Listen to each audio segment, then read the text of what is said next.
It's time for Fort Worth Musical Moments. Join us now as Steve Markwardt takes a look at the music and the artists who made the city's vibrant musical legacy what it is today.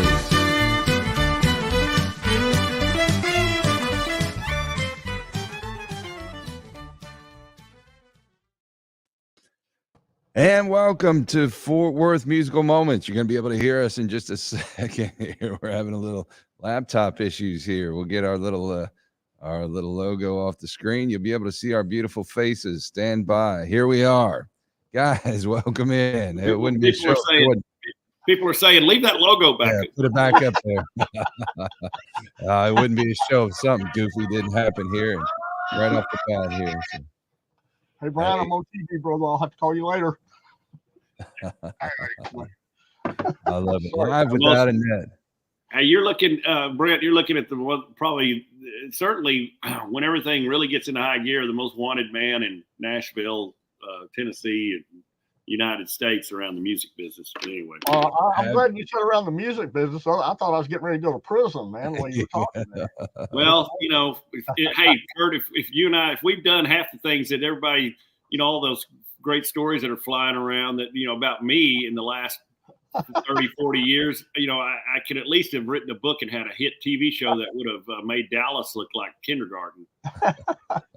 Well, you know, this is part of it. You know, whenever you start having success, you have the ugly snake popping his head up, right? I mean, this is part of the game, guys.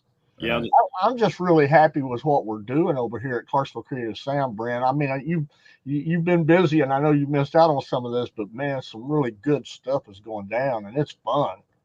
I've had incredible FOMO. Of course, I am down in Houston, Texas for the Commodity Classic Farm Show, which is the largest farmer-led farm show in the country. One of the top two largest indoor farm shows in the country. Really impressive stuff when we start to talk about all the technology and innovation that's driving the agriculture industry. A lot of stuff that you know, the layperson doesn't really know or understand or kind of takes for granted, but a lot of that's being unpacked. So doing that today, but I've had definite FOMO knowing everything that's been going on there in Clarksville, and we're going to unpack all that here over the next little bit here, because there has been some big doings, and a lot of that surrounds what's going on with the American Country Network, and we've been talking that up while we've been down here in Houston, Texas, and creating quite a buzz down here. Well, and rightfully so. You know, the timing, we believe, on launching the network could not be better. And I know Kurt will agree with me, because we've kind of kept our ear to the street on what is going on. Of course, Tommy and his crew, you know, they keep a close eye on that. As far as just the whole industry, music industry, certainly as it pertains to broadcast television. And there is some definite niches that are screaming out to be filled. And we believe this network is going to do that and so much more. There's so much, first of all, we have the right people in place to run that deal. We have the right technology. And what Tommy likes to say these days is this thing has really become more of a technology company wrapped in a television network. 100%. That's Tommy Snyder, the president of the American Country Network. If you're new to the show here and don't know what we're talking about, and of course they have a projected launch date of March 29th. So today is March 1. Time's ticking away here. And you know what's behind that 29? I remember now. I don't think Tommy will mind me saying this. So Tommy's very close friends with Ronnie Millsap. Uh-huh. And he said that Ronnie's a real character, you know, and kind of a jokester, has a great sense of humor. But Ronnie said, you know, it's real important when somebody's taking your picture to smile. He goes, the best way to get a smile is to say 29, 29. There you go. I never heard that. So somehow that came into Tommy's head, and he thought, well, March 29. So what I think we're probably going to see some promo material from Ronnie Millsap about the network with Ronnie saying launching March 29. That's awesome. Well, if he didn't, that would be a missed opportunity. Yeah. Well, we've had, you know, we filmed the pilot last week, Brent, and you know, I didn't know how that was going to go. I was a little concerned about it because, but all of these kids have been on camera their whole lives. And, we had, of course, Evie Mae, we had Jaden Riley and Braden Ryle in here. And man, they stepped up and it's just amazing how they pulled it. It's about, I'm going to say 35%, the TV show is going to be about 35% reality. And the rest of it is really just us doing what we do in here and working in the studio and how we react with each other. I think it's going to be one of the more interesting things that's ever been done. And just in the fact that nobody's ever shot anything in a recording facility like this, and people get to see what that's really like, to have a producer working with artists. So, man, I'm just really, really excited about what this is coming down to. And the way our TV producer, man, I don't know, Steve, what do you think? I mean, his ideas are just amazing. Of course, we're all waiting to see the edited footage for the pilot, but I have no doubt that we're in good hands. All I know is it's hard to get anything out of Josh on the fly because he is all business, and he told me to get the heck out of the room because I wanted to hang out and have my phone and just capture some behind the scenes stuff, and he goes no, and he told all the other people, we had the family members there, and they're all hovering around, and they wanted to be a fly on the wall, understandably so he sent them away. But I thought that excluded me, and I'm standing down there, and he goes, "No, you two get out of here." And I'm like, "Oh, hey, wait a minute." Well, it's funny because Tommy Snyder's son, Noah, was here, and he was assisting the crew. And Josh even put him in a closet and said, "Stay in there when we're filming." He's the head of the network's son, and I'm like, "Man, this guy's all business," But so for the weekend, the kids called him Closet Boy, but then Tommy Snyder's Noah Snyder came up to me at one point. And he goes, "When does the statute of limitations run out on that name?" Never, probably, huh? But let me tell you, so what Kurt was saying, you get a little idea of what this show is going to be about. And I think not only, if you like music, if you've ever wondered what it's like to go in a recording studio and record music, create music, work with a producer in a real, world-class studio with a world-class producer, I don't know about y'all, but I've seen documentary films, I've seen behind the scenes films, and they touch on that. But this is like in the trenches here. What's it like? And more importantly, what it's like to be on a record label. Of course, we're an independent record label, but we have strong relationships with major labels, and so if we see someone or something of star potential, we can certainly move them in that direction. But our deal is, we protect and nurture these artists when they're with us, and we try to make sure they make the best decisions in their music career. Well, I've worked my whole career. I've worked with the major labels, of course. I've worked with artists in the studio for the major labels, so I've been on both sides of this fence, and I can kind of look at these artists as, it's kind of like artist development, but these artists are so far past that point that I feel like eventually this will become a major label. If we continue to do what we're doing and God be with us, I really believe that we could be a major label. Well, and so my point I was getting at before Kurt interrupted me. No, I'm just kidding. But this is I think such a unique format, and an interesting thing is we don't have a whole season scripted out by any means, because we're largely being led, driven by what's yet to come, and but this is just a look. It's a great look into what it's like to be on a record label. And one of the cool things about our group, what you'll see, and we've worked hard to foster this environment within our record label and keep it this way, and that is that how these artists cheer each other on, how they support each other. Yeah. There's no animosity. There might be a little competition, as you'll see in the pilot, but it's friendly competition. It's more about, let me come in and do this, and in the spirit of let me raise the bar here. And then, it's kind of like, I don't know if you guys ever played golf. Probably a terrible analogy for me because I'm a horrible golfer, but when you're out there playing with really good guys, well, same thing with music, Kurt. When you're playing with really good musicians, it elevates your game, doesn't it? Absolutely. And so that's kind of what this shows as well. And but it also shows too, because I remember, Brent, before you met Kurt and I called you, I said, you got to get down here, Brent. I said, it's hard to explain, but you just got to sit and watch Kurt in this process, how he manages these musicians, how he manages the music, because he's dealing with music that nobody's ever heard before. And Kurt is such a talented creator. I've watched him over the past few days with new material, just out of thin air, create these beautiful pieces of music.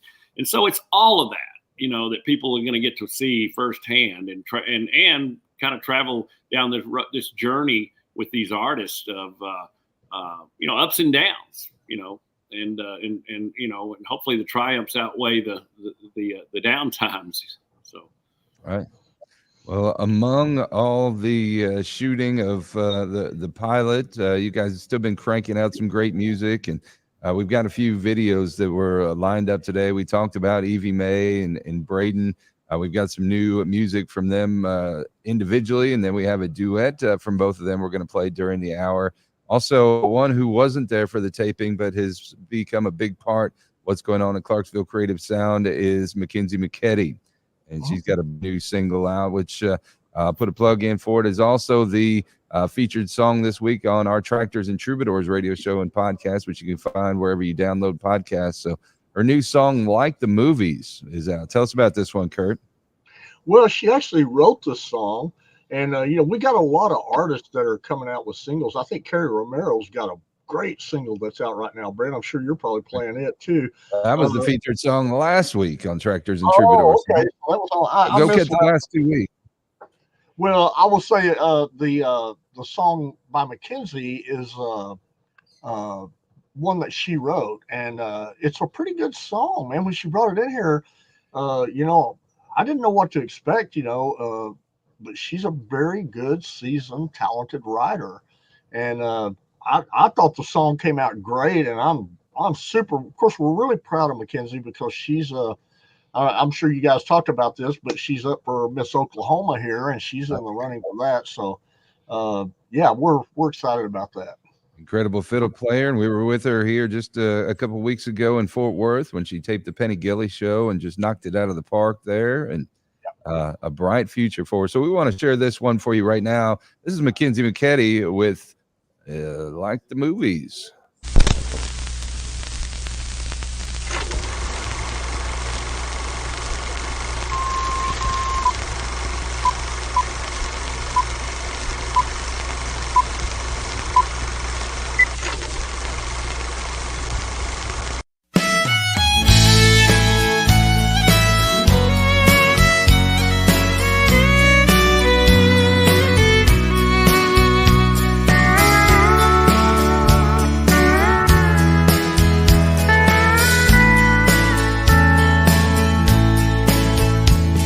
The silver screen betrayed me when it showed me what love was like. I had high expectations, but I got devastation when I realized it wasn't right.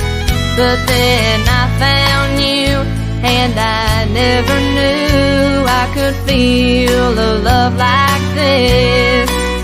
Our hearts fit like a glove. No one could ever love me the way that you do.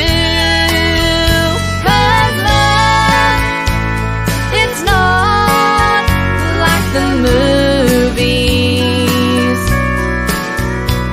It's not all fairy tales, happy endings.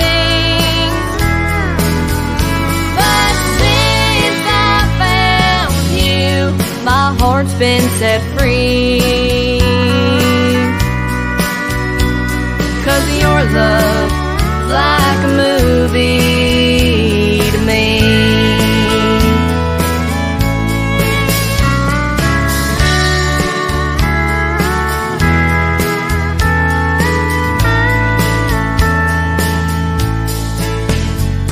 My heart does flips when your fingertips just brush across my skin. If we were in Hollywood, I know they would make a movie about our love. No one is perfect, but darling, it's worth it. We'll make it out just fine. Through the trials and tribulations, you're my final destination, and I'll prove it to you tonight. 'Cause love, it's not like the movies. It's not all fairy tales, happy endings. But since I found you, my heart's been set free. 'Cause your love's like a movie to me. 'Cause your love is like a movie to me.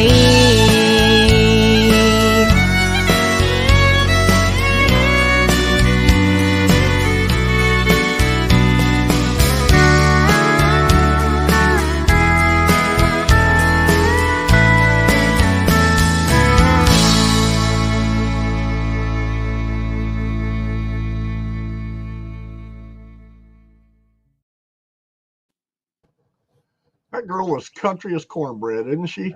Yeah,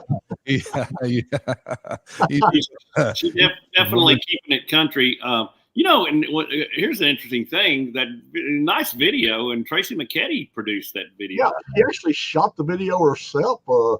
I was shocked that, that's the first time I've seen this thing. I've just been so busy in the studio, but I thought she did a great job with that. I thought she did great. That's another thing, Kurt, that the show will portray is how important it is for these families especially these young artists, but even us old folks. And we all have our family behind us, our wives who, in my case, look upon me with great skepticism.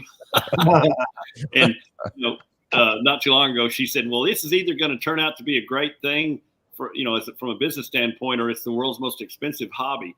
But it's so important for these kids, especially that have these families, and they literally put everything else aside and travel thousands of miles and all converge on Clarksville, Tennessee, or Fort Worth, Texas, and in Clarksville. When they come to Clarksville, a lot of times they'll stay right there at Kurt's house. So it's just amazing how generous and gracious you and Mia especially is, cooking breakfast for everybody and all that. But so that whole thing, we want to get that across too, that it takes all those ingredients, and it takes the families behind them to help lift these kids up and keep them focused. And, at the age that some of these kids are, they also have to not to forsake and ignore their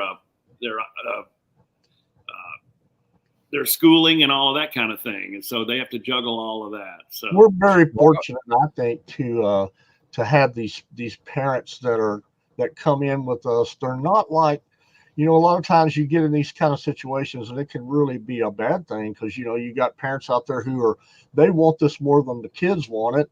A lot of times they're you got this kind of like the soccer mom mentality. We don't have that. We're fortunate to have parents that come in here and they're all team players.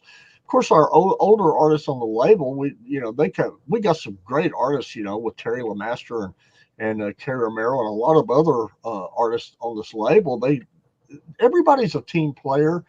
And of course, we've had to do some weeding out of people that were not team players. Steve can tell you that, but we've got this thing down to a science where we really have a great team that works. And I'm super proud of all these people, really proud of them. Yeah, you went right where I wanted to go with that too. I was going to mention no ego among any of those families, no helicopter parents, no big demands, which, you see a lot of, and you've heard all the horror stories of some of these people who have gotten to be big stars. Their parents make sure that they're well known, and and do some kind of shady things behind the scenes here, but there's none of that going on here. No, and you know, we're fortunate to have such a great team of people. We have a stable of artists that I will tell you, and we got new artists coming on the label. We're not going to get into mentioning too many times, but I will tell you, I've got an upcoming session with a 12-year-old girl, Ariel France, and I'm looking forward to that because this girl is really, really good. And but you know, we're kind of vetting these people now more and making sure that they fit with us and our values. And we want this to be like a family.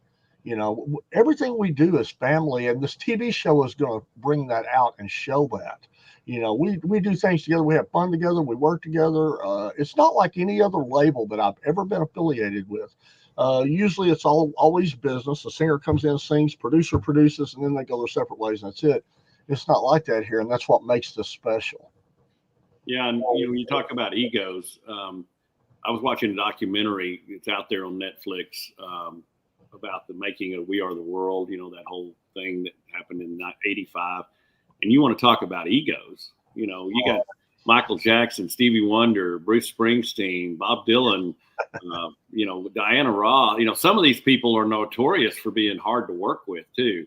Yeah. And the one guy that could command everybody's respect from the time they walk in the door was the one guy that produced that song, and that was Quincy Jones. You know, he was like at that time, you know, the best. And if you'd have had some lower tier producer in there, that would have been an absolute train wreck. Right. But when he outside of the door coming into the studio, he had a big sign in his handwriting that said, "Leave your egos right here." You know, for the most part, they were able to do that. I mean, they had some issues, you know, and I think Waylon Jennings walked out in the middle of that. But you know, some folks like that, and then there were some people that got angry because they didn't get an actual personal invitation from Quincy. But, you know, but for the most part, they were able to pull that off. And so it's the same thing here. You know, we leave your egos outside. And in fact, Tommy Snyder and I were talking, and I have a saying that I picked up a long time ago from one of my guys, my spiritual advisors, or whatever you want to say. But he reminds me all the time, your ego is not your amigo, you know. And so Tommy texted me last night, Kurt, and said that slogan's been running around in my head. We need to print up T-shirts for that. That's really good. Say that again. What was that? Your ego is not your amigo. You know, your ego is not your friend. You know, I love that. Because in my experience, my ego either wants to convince me that I'm a pile of dirt or king of the world, and what the ego can't stand is mediocrity. And of course, that's where we strive for is an understanding that in God's eyes we're all equal. Yeah, right. So, I'd like to get a sign that says that and put it right outside the studio coming in the. I think so. I think that's a great slogan. I think so. And so, yeah, these family members though, they all get that, and a lot of it's because, Kurt, of the respect that you that they have for you, and you know, and again, it's kind of like the Quincy Jones thing. Your pedigree speaks for itself. So, you know, it doesn't take much for somebody to come in there and say, look, if you want what, you know, here's Kurt's track record speaks for itself. If you want some of that same magic that he's been able to do for these other folks, then you leave your ego outside the door. And it doesn't mean that you always welcome feedback, you welcome input. You know, I've seen you even working with these kids. And they're like, I'm not feeling that, or what if we do it this way? And you're always open to you know, it's the ultimate collaboration thing, and you're so good at that, Kurt. I really think artists should have say so in their music. You know, you don't always agree. You don't always have to agree, but you at least have to listen to them and try to make it happen if you can. So many times in my career, I've worked with producers as a musician, and it was like their way or the highway, and it just to me it just does not set well for a good working relationship with producer artists. You've got to have that. We got a lot of people chiming in here, and our friend Cynthia Anderson says teamwork makes the dream work. Yeah, that's a great slogan, always. Yeah. Cynthia's building something really special. I think she's out of Wichita Falls. She's got some cool stuff going on in and around the Dallas-Fort Worth area. So we're following that. But I see Terry LeMaster's chimed in. Of course, Billy Bowles is saying, sorry, but I'm answering fan questions. So Billy, check your ego. No, I'm just kidding. Billy's got a lot of fans, rightfully so. Yep. Yeah, he does.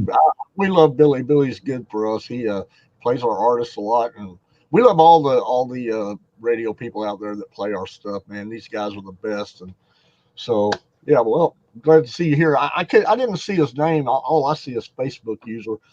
So Terry LeMaster's out there. Our good buddy Terry, who is one of the cornerstones of Clarksville Creative Sound, and our resident and one of the best I've ever heard bluegrass musicians. Yes. Christian bluegrass too. I love that.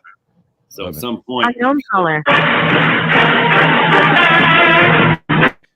You got a marching band. Just that was for Terry right there, right? Pardon me. Yeah, at some point, I'm sure that that he'll probably be on the show at some form or fashion, because we want to put a spotlight on that music that he's making. Yeah. It's just a great space that he's in, and there's nobody better at that. We got Lonnie Bartmus, who, my goodness, what a great voice. Talked to Lonnie's wife last night on the phone, and I'm excited. I think Lonnie might be coming up here in a couple of weeks. I'm really excited about seeing Lonnie, and we got to get him back down there at National Hall and get him working with us again. Steve, what a great singer he is, man. There's nobody better than that guy. No. And I want to have Lonnie come down and I think we're going to do a tribute show at some point. We've got a guy that can do a spot on Hank Williams, and we got Stephen Pride, who we might get down to do some stuff around Charlie Pride, and it'd be great to get Lonnie to come in and do the Merle Haggard. We'll just do a whole tribute show. Absolutely, that'd be great. Yeah, and Kurt, you and I can be the Smothers Brothers or something. Well, don't put any ideas in Brent's head, because he'll have a wig put on my head, and you know how he is. Well, I'm already on Amazon ordering you a yo-yo right now as we speak. So yo-yo. Don't think that wig didn't come up in our conversation. Oh, sure. Oh man. 100%. But you know, Kurt and Brent, we're so fortunate to be in the position we're in, and I know a lot of it involves all of our ability and our willingness to be open-minded and to look. You know, I think we've all been around enough to know that, you know, opportunities are only opportunities for you if you have the fortitude to reach out and pursue them. You can't wait for something to come and fall in your lap. You know, my dad always said, you know, he was the ultimate salesman. He always said, son, you're never going to get the order unless you ask for it. Right. Yeah, you know what, Steve? I think you just hit the nail on the head. And a lot of times these artists, they just seem to give up. If it's not happening in the first 30 days, they just kind of give up. And you have to really have some staying power and some motivation. And that's one of the things I'm really happy with our artists on this label, because we got kids here that's been with us for eternity. You know, Jaden Riley, I've had her since she was 7.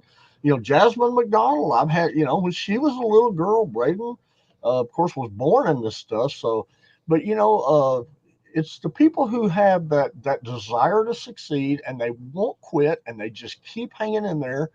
They're the ones that are going to make it. Well, and let me tell you something, Kurt. The difference between them, one of the major difference between them and some of these other people that think they want to do this, kind of like the people that think they want to get in the restaurant business, and then they're like, oh gosh, well, I didn't realize I had to be here 24/7, you know. But the difference between them is these kids are very special, and they were born to do this.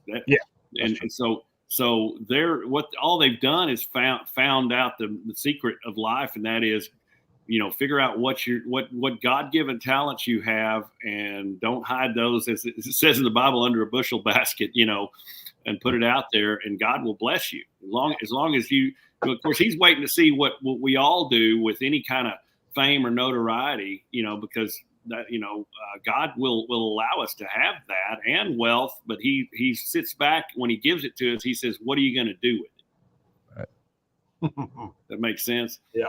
So I think, and so what these family members, these kids, the way they've handled it up till now, and they may not be household names, but somebody like Jaden Riley is already an international star in our book. I mean, she's got millions and millions. Not just in our book. I mean, like you say, Steve, she's got over 100. You and I counted one day. She had over 140 million views out there on Spotify, YouTube. I mean, this kid is an international internet celebrity, and you got Evie Mae, who's a major star, certainly in her own area, in her own geographical area, but her name is rapidly getting out there to the world as well. And her parents are so dedicated. Of course, they both have jobs where they can work from anywhere. They have literally put their house on the market, and they're moving to Clarksville, Tennessee. Yeah. And they've already bought a house there, and so and the thing is all the other siblings and all that, they're gung ho as well. They're behind it. Jaden's sister Devin, she's very, very, she's right there with them, and so I think they all buy into this whole dream, and so it's kind of a heady responsibility, Kurt, for you and I and Brent, for all of us to hopefully have a big part in making sure those dreams come true, and making sure that the dream that they end up realizing is the right one, because some of those dreams can turn to nightmares. Yeah, and everybody on this label who wants to be on this label is important to us. I want every one of them to succeed. But it's funny, these kids right now are the face of this TV show. And whenever we had these meetings back, several months ago, when we brought our TV producer in, he pretty much went, okay, I want this one. And he pretty much said, this is how I'd like to see it. And Steve and I just kind of backed up and said, okay, this guy he's produced some big shows. The Logan Paul, Jake Paul. I mean, I'm sure a lot of these kids out there are going to know who these people are. He took them from nothing to hundreds and hundreds of millions. And so we're kind of just stepping back and letting this TV producer, he doesn't get involved in what Steve and I do in the studio. I mean, we have total control over the music, but, we just let this guy come in and say, okay, this is, and I like it. I like just sitting back because that's what he does. I don't want to get out of my lane. And Steve, I know you don't either. So we're just really fortunate to have this team. And Brent, you're a big part of this team. I know you're going to be coming on this network, and I know you're going to be a big part of this thing. I'm excited about that because you're one of those guys, Brent, that I remember 2 years ago when Steve and I first met, and a lot has happened in 2 years. You're one of those guys that you went through the struggles of trying to keep this thing going, your radio show and all that. And Steve and I kept saying, Brent, you're the best at what you do, and we're going to try to make this work and try to get you. We all just stuck together through this whole thing, and now it's going to pay off, I believe. 100%. Yeah. No, the struggle's definitely been worth it, and we're knocking on the door of something really, really huge here. So I'm looking forward to where we go. The beneficiaries will be everybody that gets to experience what the network is going to put out, and of course the continued product of what all of our artists and of course what you, Brent, are going to put out there, because there is a definite need to get the content that you are able to produce out there in the way that we know it should be presented, and it's not been done before. And so I know you and Tommy Snyder are working, behind the scenes on how you fit into all of this. I mean, Tommy even talked about that they're building a set for you and the whole thing. So I think it's going to be really, really cool. And and of course there you are out there on your own dime, traveling all over the world, all over the United States, and and you've never quit, because you haven't given up on that vision, so I want to hear more about what's going on and what you're doing down there as well. But we're so excited, Brent, because you're going to be such an important part, because the agricultural world is one of the demographics that we definitely do not plan on overlooking by any means. We're putting a big emphasis on that. That's the heart and soul of America. Those people are the people that Kurt and I mainly make music to please those folks, you know, good old middle American, hardworking people that are out there working their butts off tirelessly 24 hours a day just so they can put food on the table of all the rest of us who have no clue what they go through. Well, I tell you what, you don't have to walk very far in this convention center that we're at today here to find that. I mean, there's thousands of them here, and you look at the potential of all those people as consumers of that media, and, you know, just endless potential. And, you know, I know there's a lot of people on the coasts that may look at these as flyover states, as unimportant. They don't really get that culture, don't really care to get it. But, you know, these are all people here in middle America that hunger for this kind of content here. Traditional country music, Western swing music, rural lifestyle features, all this kind of stuff. So there's just a tremendous opportunity here. And it's just a matter of, hey, letting them know that it's here. And here's how you get it. And you know, I have unfolded this vision.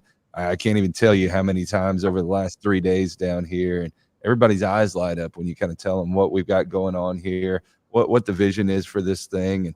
And, you know, the opportunity that we can use this to be able to connect, you know, the music to be able to open the doors to start talking about rural lifestyle and agriculture issues, and also conversely using this as a conduit to take all these great artists to rural America that may not be getting the terrestrial radio play, because right now reporting stations play the same 10 songs every hour. So, you know, there's not a lot of latitude for other artists here, but, you know, we have some incredible artists, and I know there's more in the wings here that are waiting to be developed, but there's a tremendous opportunity to take that music directly to rural America. And, you know, we have a great vehicle here with the American Country Network, and all this content has really never been more accessible. We just got to connect those dots for people so they know how to get to it. That's right. That's right. And I know everybody at ACN is real excited about the possibilities with you being on board, Brent. But, you know, and one of the things that we hope to do with our TV show in gathering fans is that the fans know that, you know, our show is going to be very family friendly.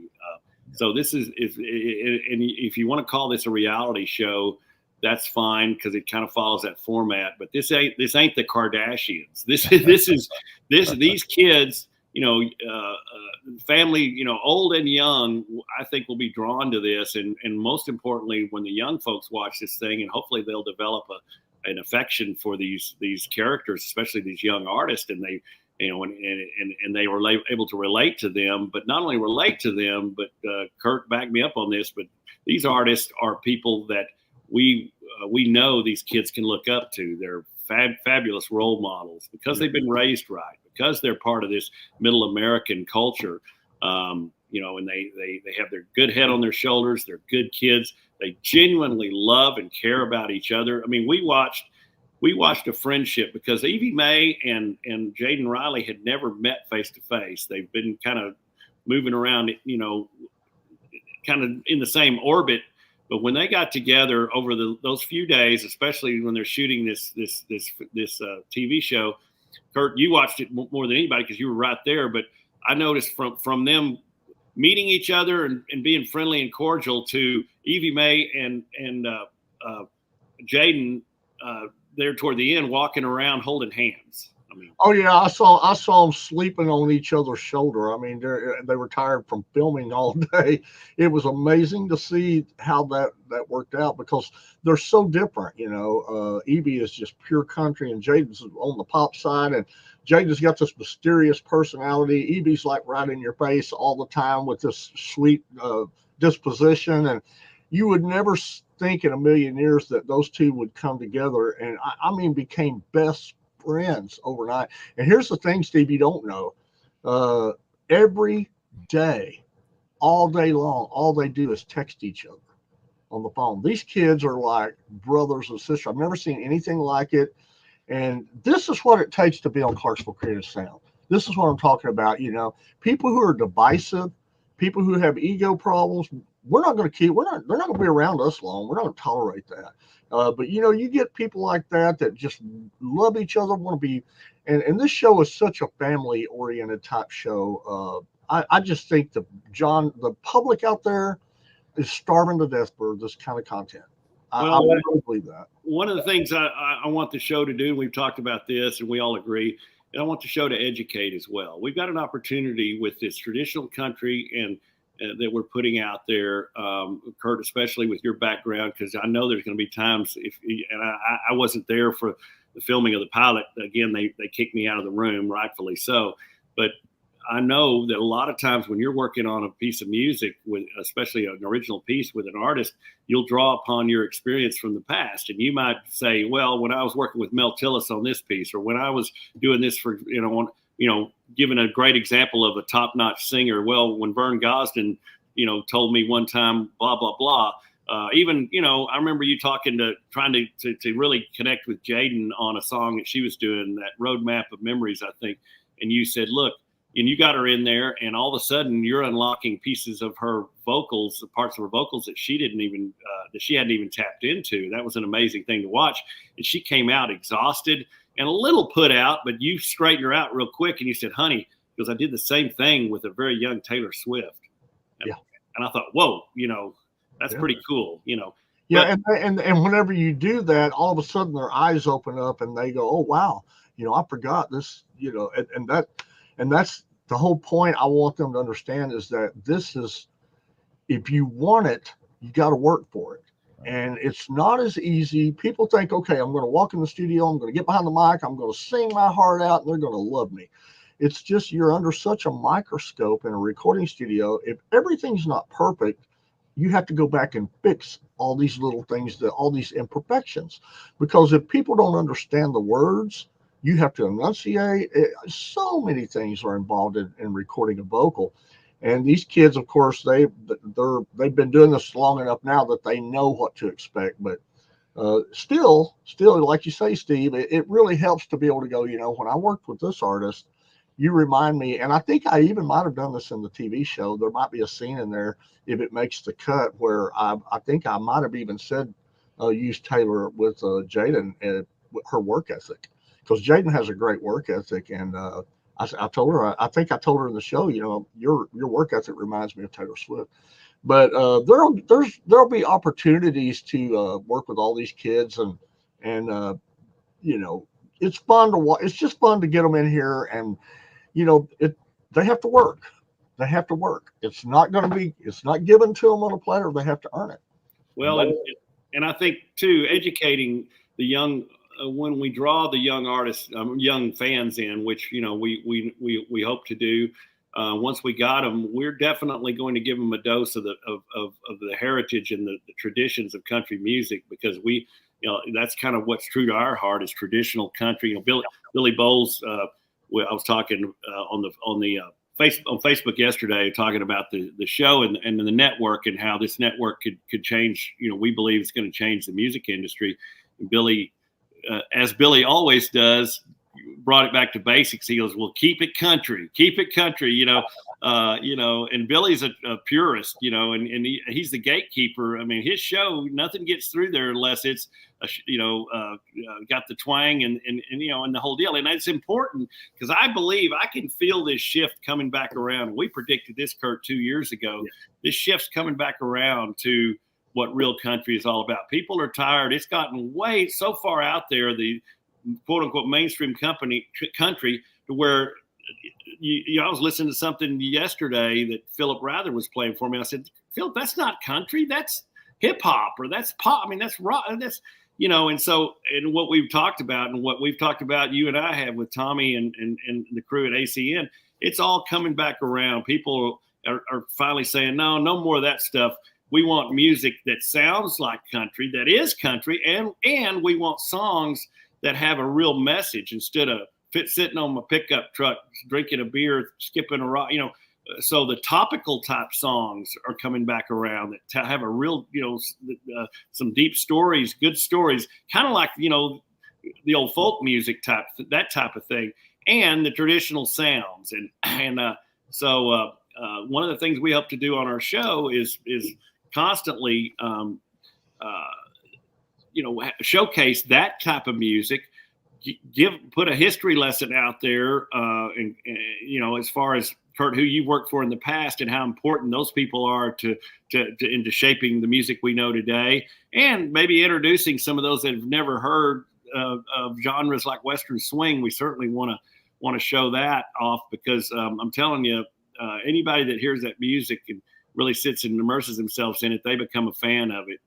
Philip Rather was just, we sat up the night before last till 3 a.m. and I was playing him all kinds of stuff of Milton Brown and Bob Wills and some of that old obscure stuff that a lot of people don't share. And he was just digging it. You know, he goes, man, this is great. This is jazz. I said, of course. And that's the whole message we're trying to get across. So we've got Billy Bowles on here. We've got Cheryl Santos Hatchett, who is a purist and a historian and one of our best friends. She's the one that keeps her ear to the street as well as to what's going on out there with in the live entertainment world, and helping us shape this concert series at National Hall. And we've got the great Carl Vaughn, who happens to be watching. We're all fans of his. He was one of the Texas Playboys. So I think they'll all be happy to know that we're certainly not going to just be pushing the mainstream. Well, the thing is there's room out there for everything, and we have to remember that. I mean, there's always going to be mainstream country, and we have artists that do that. But we have artists that could go back and do some great traditional, and there's got to be room for all of it. And that's one of my big beefs with mainstream radio out there, is that they only want to play, what's out right now, what's trending right now at this moment. And then you got guys like Billy Bowles who want to keep the traditional thing alive. But I respect the heck out of all of that. But wouldn't it be nice if we could just bring it all together under one umbrella? I don't know if it's even possible. Personally, I'm a big fan of the old traditional sound, because I grew up with that. But, I still work with a lot of these artists out there that are on the mainstream radio right now. I probably played on 40 songs of Chris Stapleton's, and some of the, when he was a songwriter coming up in the ranks, trying to make it as an artist, I worked with Chris an awful lot, and a lot of others, Lee Brice and a ton of. So I'm still involved in what's happening in the mainstream, but I still love that old traditional sound, and we're going to try to get a mixture of all of it. That's my goal, is to have it all. All right. Well, here's the thing. I was watching you'll cringe when I say it, Kurt, but I was watching a Bob Dylan documentary with Philip the other night, and what Bob did, Bob always had, the thing about Dylan, whether you like him or not, he always did the kind of music that he wanted to do when he wanted to do it. He didn't pander to anyone. And so when he realized, he was smart enough to know, if I'm going to break into this thing, I need to do it through the folk movement, that he could feel that rising. And so he went in there and started singing all these Woody Guthrie songs. Then he started writing these pieces of folk music that became anthems. Then they tried to loop him into, oh, you're the leader of the counterculture. He goes, I don't want any part of that. He goes, you guys don't count on me when you're out there protesting, And then he moved his music from folk into just sheer poetry, and kind of created a fusion in his own genre of music. And then when the time was right, he introduced electric guitars, and he took it and created a whole new genre of a subgenre of rock and roll. And his whole thing, it was really interesting, because at some point in the documentary, they're showing when he plugged in electrically at the Newport Folk Festival, and half the audience was cheering, the other half were booing because they thought him as a traitor. But he goes, thing is, about the booing, he goes, I don't know, those people, I guess, have more money than sense if they're able to want to spend money and then go to a concert and then sit there and boo. But he said, the thing is, he goes, I got my foot in the door. Once I got in there, there's nothing anybody could do about it. And I took the music where I wanted it to go. And maybe that's a little bit of what we're doing, with our TV show and all that, is, look, let us get our foot in the door. Let us gain some viewership, some substantial viewership, and then let us, take this to where we do have an agenda, but it's an honest agenda, and that is to educate people and make sure that the folks watching don't forget what brought us here. Yeah. And Clarksville Creative Sound is a label that will have something for everyone. That's what I like. That's what I want. I want Billy Bowles to be able to say, hey man, Kurt, I love this record on Kerry Romero or any artist, and then have a mainstream country going, wow, really love this thing with Evie May, and I really just want to be able to do all kinds of music, and we're the only label that's doing that I know of right now. So I'm really happy about that. I think it's interesting. I think what we've got here, Tommy Snyder and I were talking when I was at the airport, and he goes, I said, Tommy, do you realize we've got a whole ecosystem here that we've built? We've got the television network, of course, that's going to be the tracks that this train, rides on and gets out to the masses. But we've got Clarksville Creative Sound, and I said, I consider when I look at all this, I consider Clarksville Creative Sound, our studio and our abilities to create just any kind of music that you want to create is kind of the laboratory that we can, And he thought, I hadn't thought about that. I said, yeah. I said, look, I mean, if you want to create something and create something really special, just all you got to do is come out and just spend a day with Kurt, and because he's the ultimate creator. And the musicians, Kurt, that you bring in, these session musicians, they are master creators, because they're dealing largely, when we put music in front of them, it's music they've never played or never heard before because it's brand new, and yet they create these iconic riffs, and things like that. And so I think that's exciting too. And then of course on the content side, you got guys like Brent, who's going to really take what he does to a whole different level and connect and pull in these people in the ag world that are demographic that I think has been underappreciated up until now. I was amazed at the data. Because Tommy, they did a lot of research when they launched this upon launching this network and building the network. I was amazed at how many potential fans and how many potential audience members we have on OTA or over the air. People that are still just getting their television over an antenna. I hadn't even thought about TV antennas in years, but there's still people that's all they have, and we're definitely going to fill that need and get our programming out to all of those folks. Yeah, it's all coming back around. When we talk about the convergence of traditional country and new country, we can't mention it without talking about a couple that have been mentioned here today, and that is Kurt's son Braden Ryle and also Evie May, and they put out a nice duet here a couple weeks ago. Called Always Loving Me, and I've got that queued up right now. Kurt, before we roll it, tell us about this one. Well, they wrote this, Brent. Evie and Braden, when they first met each other in the studio, they instantly hit it off, and within 30 minutes, they had written a song. I just left the studio and went to get something, came back, they wrote this song, and I was like, wow, this is really good. I think we ought to record it, and we did. So the rest is history. So here it is. We're going to roll this for you now. Always Loving Me, Evie May and Braden Ryle.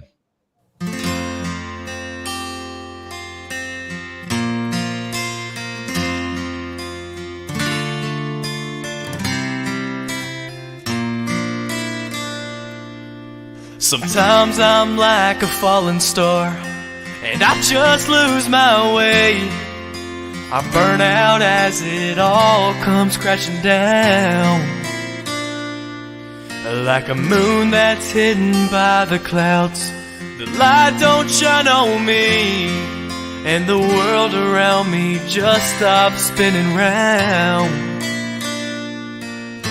Then there you are, giving me the strength I need to fight.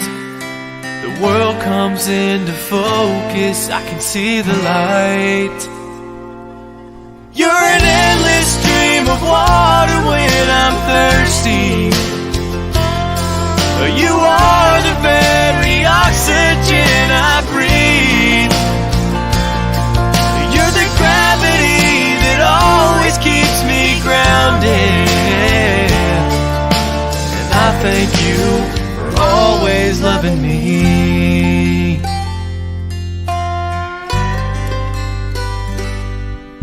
Sometimes in the mirror, I don't like what I see. The girl looking back says I'm not good enough. That voice that always lets me never be anything compared to others that just don't measure up. Then there you are, giving me strength I need to fight. The world comes into focus, I can see the light.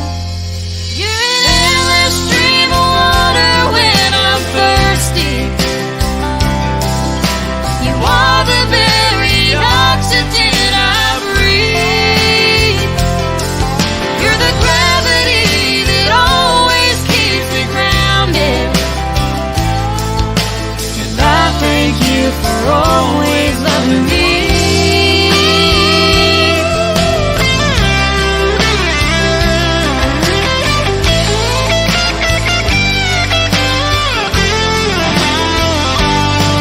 You're an endless stream of water when I'm thirsty.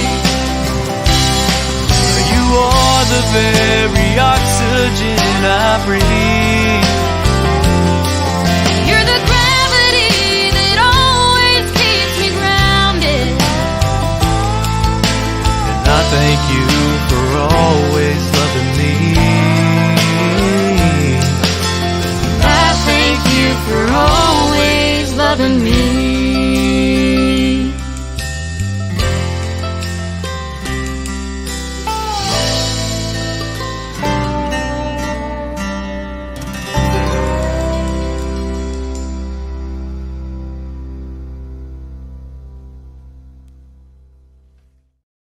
Wow. Wow. Yeah, that's all I can say too. Wow. Wow. Good one. You know, that song would be a tremendous praise song if you think about it. I mean, that you could easily be singing that to God. Yeah, I mean, good. we don't take our next breath without God, the power of God. You know, that could be a great praise show. Speaking of praise, we certainly don't want to forget one of the most interesting, amazing stories that we can tell through this journey, and that's CeCe Manuela. Oh yeah, what a story that is. Have we talked about? Yeah, well, we've talked about that. CeCe's an interesting person. She has a direct pipeline to God, no doubt. I mean, it's like she walks in and goes, "Okay, God sent me here. What do you want me to do?" It's like that, you know. And interesting. CeCe's on vacation right now. I haven't seen her in a couple of weeks, but can't wait to get her back in the studio. Yeah, I was just looking at some of the messages here. Hang on a second. Well, we got Evie Mae in here. Yeah. See, Mary Mentor's in here. Hey, Mary, good to see you. We got a lot of people in here. This Love is, it. you know,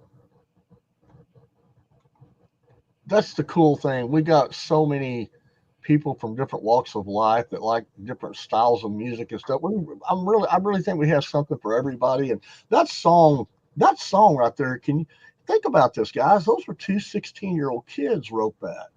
I mean, that's something a seasoned veteran songwriter would write, you know. I mean, these kids are gifted. They're talented. I'm really proud of them. Steve went a little more spiritual than I was going to go. I was just going to say that's probably your next wedding first dance anthem right there. Well, that could be played at a few weddings, couldn't it? Wow. Yeah. No kidding. I didn't even think about that, Brent. That's a really good point. Absolutely. But then Steve had to go and one up me. Brent, I've got a surprise guest that I think may be trying to hop on. So watch your back room on StreamYard. Okay. Do you see anybody trying to log on? Not yet, but now I'm intrigued. Okay. Well, it's somebody that you haven't met yet, but Kurt and I know real well. Okay. And it's somebody that really made our time together much more interesting for sure. Is it Ronnie Millsap? No. Okay. It's not somebody everybody would know, but he's a celebrity in our book. It's anyway. We'll save the surprise here. Well, it'll be a surprise to Kurt, and it probably won't mean anything to anybody else. But this guy's a real character. I'll spill the beans. He came in and brought some songs in. You know, he's a tech guy. He's a tech mogul. He worked for Facebook for 15 years. Walked away from Facebook with a big pile of money and took that money and put it into a labor of love by creating a platform that all country artists can can collaborate on. Not all country artists, all artists period can collaborate on. And he's built this thing out now to where it's just an amazing thing, and its time has come to where it's going to be very relevant to what another piece of what we can do to get the music out to more people. But he's also a heck of a songwriter and one of the most interesting voices I've ever heard in music. But he makes it work. Well, you know, the funny thing about the guy, I know the guy you're talking about, Steve. I do as well. Yeah, he is an interesting guy. And the first time he came in, I think he was so nervous that he might have had just one or two more beers than he probably should have. And he was like, you know, but he come in over this last couple of days. He was in here, and man, his writing skills have just soared. Well, we'll play one of his songs. I think he just got camera shy. No, he said that he had a call from one of his investors he had to jump on. So he said, but have me on the show soon. So anyway, Philip Rather with musicalapp.com. We've been watching him, and we got together with and we all converged almost 2 years to the day when I first got to Clarksville last week, and we looked at the calendar and realized it was 2 years to the day when my relationship, Kurt, with you was brand new. And I wanted everybody else to see what I'd experienced in that studio, because I'd never seen anything like it. So I invited Philip to come out, and Mary Minner flew out from CMA of Texas, and we all converged and just had a grand time just watching you, Kurt, create all this cool music. And Philip is a songwriter. I love the way he writes, you know, and it's not and his style of music's probably not for everyone, but he's a great storyteller in how he weaves these lyrics together. He's got a real gift for that. Well, he's improved like 100% since the first time I met him, and he really was good then at just creating things. But you know, I told him back then, I said, Philip, if you can sit down and start really focusing on tweaking these things and getting the storyline perfect, and I think he absolutely did exactly what I told him. And man, he came in here this time and played me some stuff, and I'm like, whoa, this needs to be on Yellowstone. This needs to be on a TV show. I mean, the guy just totally blew me away. I couldn't believe how much he had improved in just 2 years. And of course, he brings a great technology knowledge to the table. And so we had Philip meeting with Tommy Snyder and Josh and the folks at ACN. And so we're brewing up some things there that involve the technology that Philip's right in the middle of, including this Web3 thing and NFT tokens and that kind of thing, which we know is coming. And we want to be on the cutting edge of that, because we want to offer our fans and our artists revolutionary ways of getting deeper engagement between each other. And that NFT thing is going to be one of the keys. Its time is coming quickly. We've been watching that whole movement now for 2 years, and a lot of things had to happen to kind of shake out the pretenders from the players. And we've kind of arrived now to where, I don't know if y'all know, but like the cryptocurrency thing, everybody dismisses that as, oh, it's just a flash in the pan. But I'm telling you, Phillips was showing me, he was kind of watching that whole crypto thing. And of course, there was a major shakeout of all the fringe people on the crypto thing. And what's emerged is just a couple of mainstream players like Bitcoin and Ethereum. And he was showing me the day we were together a couple of days ago, literally they had such a run on Bitcoin that it broke the internet for a period. Yeah, it's coming back with a vengeance. No doubt about it. He told me a little bit about this. You know, Philip is a brilliant guy, and I have so much respect for him. He's just extremely intelligent. And but yeah, he was telling me he predicted that it was going to crash, Steve. If you'll remember, whenever he first started this Bitcoin thing, I don't want to get off on this because it's a little confusing to me, and I'm sure it's confusing to the listeners. But I can only tell you that he said this thing is going to crash, and it's going to crash hard. And he said, but it's going to come back with a vengeance. And every single thing he said happened exactly the way he said it would. All I know is that Philip has funded this company largely with his own money. I mean, I invested a little bit. Some friends of mine did. You know, Kurt, you and I have made an investment in the deal, and so we're, because we wanted a seat at the table,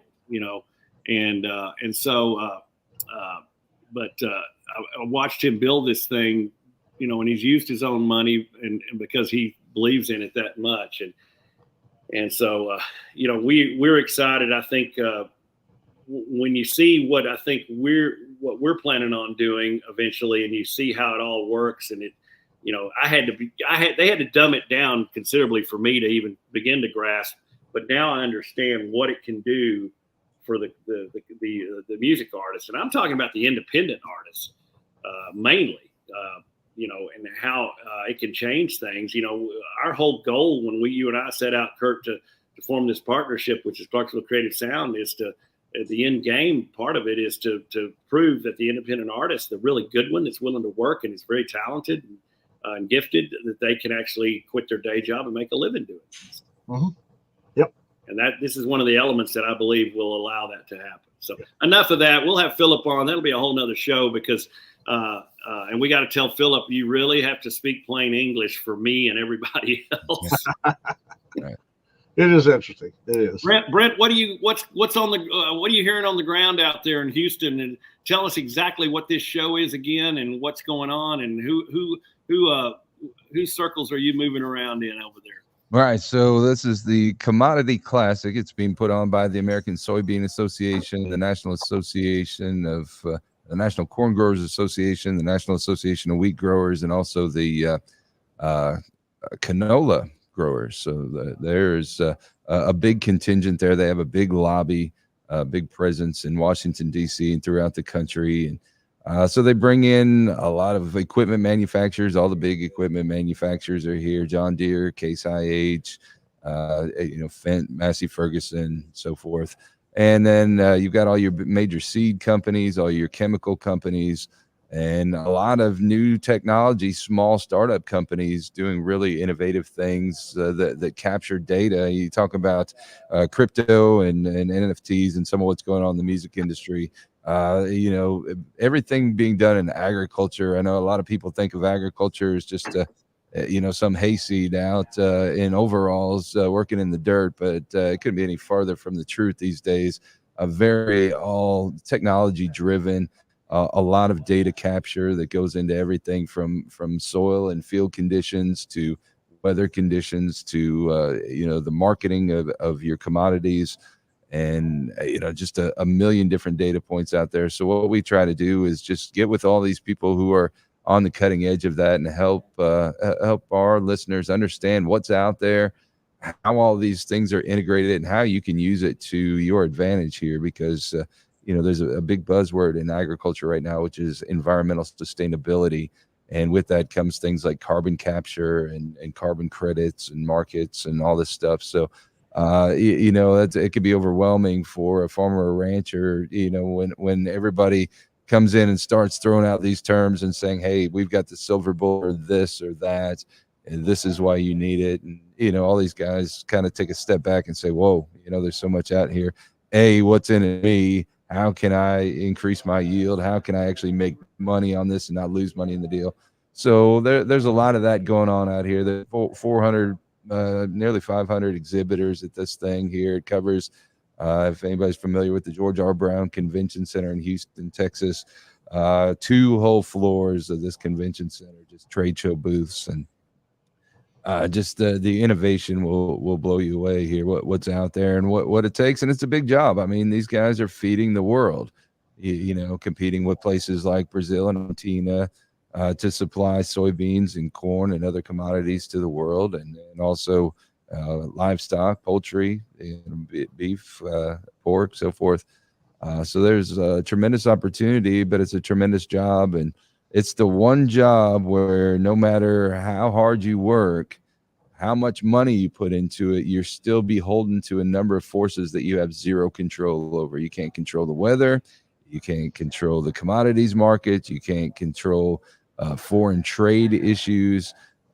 You can to the best of your ability with a lot of money and know-how control things in your field like weeds and pests and stuff like that. But those are constant assailants. So just a million different pressures that a farmer or rancher faces just to try to scratch out a living here and make the payments on all the increasingly expensive overhead that it costs to do business here. And that's I think the thing that a lot of people don't realize is just how expensive it is. Like if you were an average person like you or I that just wanted to go out and start a farm, most farmers agree you just couldn't do it. That's why most of what you see is a third, fourth, fifth, sixth generation farmer just gets passed down from generation to generation, because it's just cost prohibitive. I mean, you'd have to have $1 million plus if you wanted to go out and start even a modest farming operation these days. And it's the market's changing, but the mission has never been more important because, again,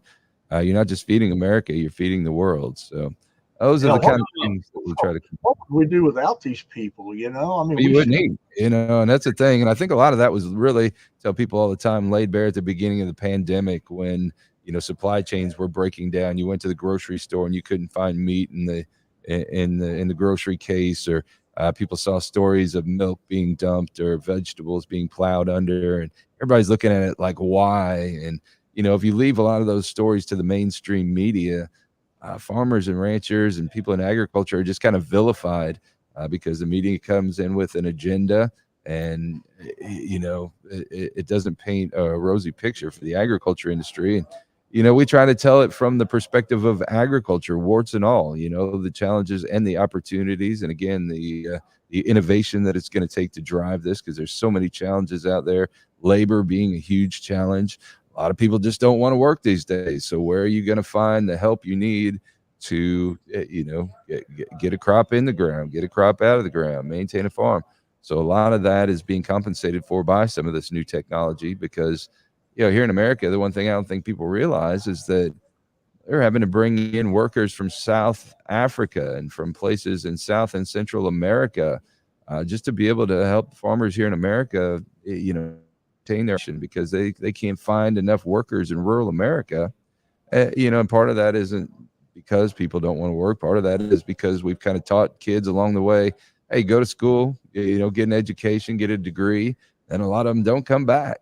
They go off and do other things in the city or what have you, or they stay in agriculture, but it is leaning toward the tech side of it, not the production side of it. So, we lose talent for doing things like being able to fix this farm equipment and keep it running, and serving all these ancillary businesses that keep agriculture running. So very fascinating stuff going on here, and there's a lot of variables at play, and we just try to bring some clarity to that. So, people in the industry understand what's going on, but also, as we always kind of say, using this music as a Trojan horse to kind of get it into the heads of folks who aren't around agriculture, to help them, kind of open the doors to start having this dialogue about some of these issues so they can become advocates for farmers and ranchers and not adversaries. Well, I think you hit on something too. You said there's a lot of elements. If you're a farmer, a rancher, an independent guy, I know there's a lot of corporate farms out there. In fact, that's the trend. These corporations, right. Both foreign and domestic, are buying up these farms and creating these huge portfolios or consortiums or whatever you want to call it. But it's. There was just a huge land purchase in Iowa this week. Yeah. The record, which wasn't that long ago, a few months ago, $30,000 an acre, and who's buying up this land, Brent? Well, some of them, like Steve said, is large corporations. Chinese.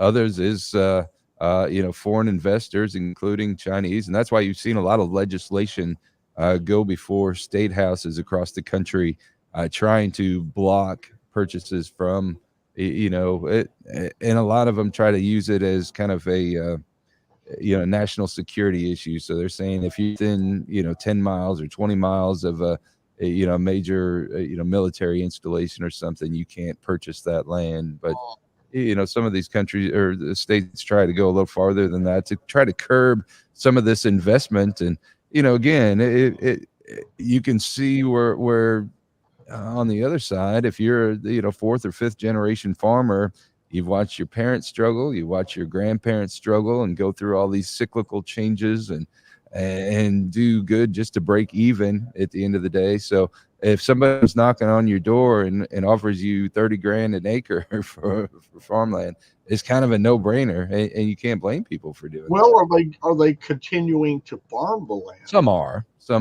and that's where it gets to be a slippery slope. And I was just having this discussion with a member of one of the corn growers associations yesterday here, because think about it.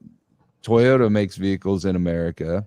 Volkswagen makes vehicles in America. Even those companies aren't domiciled in America. They have a huge American presence, and they employ a lot of Americans. So to be totally protectionist and say, no, we don't want you in our country owning this land, it's kind of a slippery slope. So if they are operating it, maybe there should be some allowances there, versus are they going to take it and develop it into something else, more or subdivisions, logistics bases, manufacturing opportunity, whatever. It's an interesting conversation that's really shaking out in rural America, across the country. Let me just say something. I don't want to get too political, but it occurs to me, and I've been thinking about this a lot. So yeah, you've got all these corporations buying up these farms and amassing these huge holdings in land. Right. A lot of it's foreign investment. China, wherever. China seems to be probably the big one. Right. And but if you were to go over to China and try to buy a bunch of land, you can't imagine the roadblocks. Yeah. And so here we are, and I'm not trying to trash anything. I love America as much or more than anybody, but there is something a little bit wrong with the picture that if America is anything, we should be investing in foreign concerns instead of making it too easy for foreign money to come in here and buy up all this land, because if we're not careful, we could be in the middle of a war that involves no artillery, not one shot's fired, but we may wake up and realize we lost the war because now we're owned by outside interests. The other part of it is, once you've given it up, good luck getting it back, right? Yeah. So, and whenever you're buying up farmland, that's pretty scary. That's the thing that keeps. I mean, right. you get at odds with some of these countries. First thing you know, you don't have food. You're not providing your people with food. It's kind of right. And then some. It's and then if it gets widespread enough. And concentrated enough in the hands of those types of folks, then all of a sudden the control shifts, and we're a victim of power much greater than ourselves. And like I said, it's a kind of a scary thing. And so a very important part of, Brent, of what you do in the circles you move in are the political circles, right? And how it's so important to have conversations with these legislators and make sure that they're moving this thing in the right direction in the best interest of our country as a whole. And that's, I think, one of the most important things, Brent, that you can do with your content that you're going to be putting out through American Country Network and other avenues, is to educate the general public and say, look, don't just sit on the sidelines. Right. You can look at times in history where we're all asleep at the wheel while certain factions were coming in, and then you kind of rub your eyes and realize it's too late. We don't want to get to that point on this. Well, and I think there are a lot of legislators that are recognizing that, and I think that's why you've seen a lot of this legislation that's popped up over the last 12 months, but that fight's far from over. But yeah, you bring up a great point there, and I think that that there has been this kind of malaise or apathy, if you will, over the past few years, of people that really just kind of sit on the sidelines and don't participate. They won't pick up a phone and call their congressperson, or won't write a letter or an email or what have you, even though it's never been easier to jump online and fill out a form and make your comments known here. But yeah, this is the time to be doing a lot of that stuff, because you're right. Once that genie's out of the bottle, it's not going back in, and there's a lot of big issues. I think what is a little bit frustrating, I think, and we've had these conversations here on the floor this week, is that right now we're in the middle of an election cycle. We've got a farm bill that's on a 1-year extension from the 2018 farm bill. when a new one is due, and there's not. They're kind of a political loggerheads right now because there's a big fight over, how that should be kind of the funding should be dispersed. Should it be dispersed directly for farmers, or should it be dispersed through nutritional programs such as SNAP and so forth that send more of those dollars to inner cities and disadvantaged folks. So the Senate Ag Committee Chairwoman Debbie Stabenow of Michigan is a staunch Democrat. She is very hardcore on the funding, and a lot of people probably don't know 84% of the total farm bill as it stands right now go to nutrition programs. It doesn't go to programs directly for farmers or ranchers, aid programs of some such. They go directly to food programs. So the legislators on the other side of the aisle are saying, hey, more of that money needs to go directly into the hands of farmers and ranchers and programs that benefit them. And right now there's just a big stalemate going on, and we're in election year, and there's not a lot of political motivation to move that ball down the field. So, a lot of people now are predicting that farm bill won't come until 2025. So, we got a presidential election coming up here in November, and a lot of these seats could change in the House and Senate. So, we're kind of in this lame duck territory right now where there's not a lot of motivation to move anything forward yet this year. So that, some of these issues are just kind of be parked for a while, which I know is frustrating a lot of people in ag. I was just going to say, you would think when it comes to the food chain that both parties would be on board with helping the farmers. And traditionally they have been. This has been one of those issues, a farm bill that's usually, nonpartisan. They can usually get in a room and kind of at least find some common ground here. But man, it's just been an issue and it's not unlike a lot of what we're seeing in Washington, D.C., where everything is so divided. I mean, it doesn't really matter what issue you're talking about.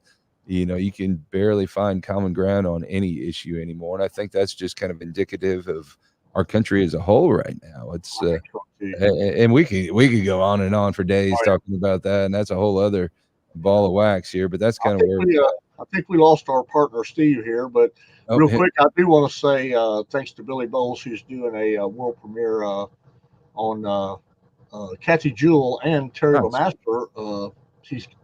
That's tomorrow, so be sure and tune into that. Yeah, you can catch them KSSLFM.com. That'll be 10 a.m. Central tomorrow. It runs from 10 to noon Central. And you can also catch it at noon Central time on Rural Strong Radio, which is our 24/7 streaming radio station, which you can find at ruralstrongmedia.com or the Live 365 streaming radio app for your mobile device. So make sure you go check out Billy Bowles. And if you missed those, Rural Strong Radio also has it Tuesday at 7 p.m. Central. Will be the replay there. So 3 great opportunities. And I know he's on other platforms too. So make sure you go check out Billy Bowles and Billy Bowles Swinging Country. And guys, I got to run here. I got to get down on the floor here. They kind of shortened this by a few hours. They took away some of the Saturday time and front ended it on Wednesday. So I got to hustle today to get a bunch of interviews and go see some clients, potential clients. And things happen. Sorry, guys, my computer just all of a sudden decided to take one of those breaks, I guess, and just shut down on me. So I'm on my phone. But anyway, yeah, it's time to shut this one down. We could cover, and there's so many things to cover, and this just tells me that we got a lot of content for future shows.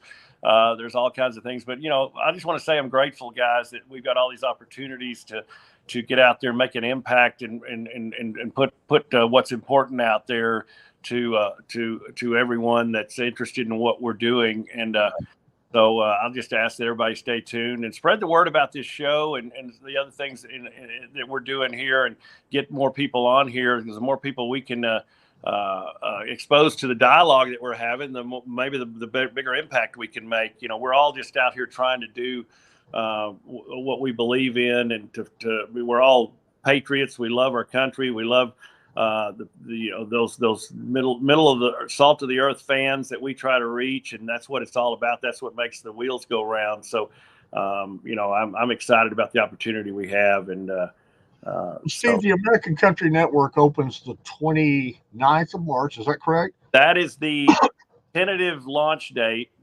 And do you know when our TV show will actually the pilot will air that we've been filming? Well, so we're working on the pilot right now. As soon as we get the pilot in our hands, fully edited, then we'll go about meeting with certain potential sponsors to not only sponsor the show, but to come on board and be a sponsor of the network. And that's one of the things Brent is doing, is meeting with some of these agricultural people, which I love. I think those guys are going to be some incredible. The synergy there is going to be great. So we hope that Brent, that you're successful in your presentations that you're making out there. And I know Tommy's going to help you on that, bring some of those sponsors home.